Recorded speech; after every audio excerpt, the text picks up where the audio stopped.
Hello बच्चों, आइए इस प्रश्न को देखते हैं। रूपांतरित जड़ के प्रकार को पहचानिए और इस संदर्भ में सही कथन का चयन कीजिए। यहाँ एक चित्र दिया गया है जिसमें एक रूपांतरित जड़ का प्रकार है और इसके बारे में हमें सही कथन चुनना है। विकल्प ए में कहा गया है यह डहेलिया की कंदिल जड़ है जो संचित भोजन के रूप में इनुलिन का संग्रह करती है। विकल्प बी में कहा गया है यह एक रूपांतरित मुसला जड़ है जो डहेलिया में पाई जाती है। या विकल्प सी में कहा गया है कि यह एक अपस्थानिक रूपांतरित अपस्थानिक जड़ है जिसमें भोज्य पदार्थ संचित रूप में पाए जाते हैं। और विकल्प डी में कहा गया है ये जड़ें पौधों को यांत्रिक सहारा प्रदान करने के लिए रूपांतरित होती हैं।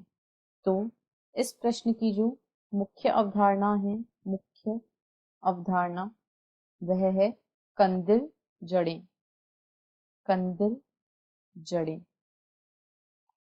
सबसे पहले हम दिए गए चित्र को देखकर जड़ के रूपांतरण को पहचानने का प्रयास करते हैं।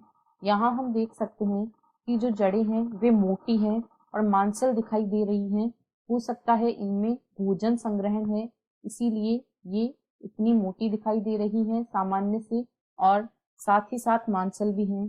तो ये कंदिल जड़ें हो सकती हैं क्योंकि कंदिल जड़ें मांसल व बढ़ी हुई जड़ें होती हैं। बढ़ी हुई जड़ें होती हैं जो अपने अंदर भोजन संग्रहित रखती हैं या अपने अंदर भोजन का संग्रहण करती हैं। ये अपने अंदर भोजन का संग्रहण करती हैं।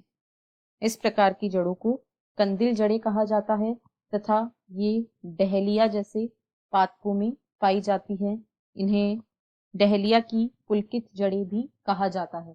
अब यदि विकल्पों को देखें तो विकल्प ए में कहा गया है यह डहेलिया की कंदिल जड़ है जो संचित भोजन के रूप में इनुलिन एक शर्करा का संग्रह करती है। इनुलिन एक शर्करा होती है जो संग्रहित रूप में रहती है, तो यह बिल्कुल सही है। अभी हमने देखा यह एक कंदिल जड़ ही है जो कि भोजन का संग्रहण करती है।